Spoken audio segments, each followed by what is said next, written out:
আজকে সারাদিন বাড়িতে অনেক কাজ আছে, তাই জন্য আজকে সকাল সকাল আমি জামা কাপড় কেচে নিয়েছি, আবার রান্না করাও হয়ে গেছে।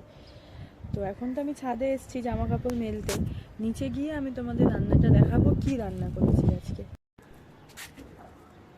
আজকে বেশি জামা কাপড় কাচিনি, অল্পই কেচেছি।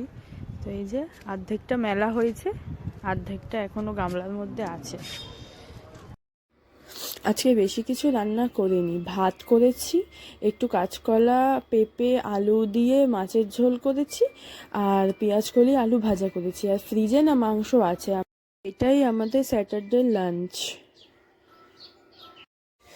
আর এই কদিন না এত ঠান্ডা পড়েছে যে ব্ল্যাঙ্কেটটা বার করতেই হলো। এতদিন লাগছিল না, তাই জন্য বের করিনি, তাই ব্ল্যাঙ্কেটটা বের করে একটু রোদ্দুরে দিলাম। তারপর স্নান টান করে ইচ্ছা হলো একটুখানি পেয়ারা মাখা খাবো, তো তোমাদের দাদাভাইকে বললাম একটু নিয়ে চলো পেয়ারা মাখা আনতে।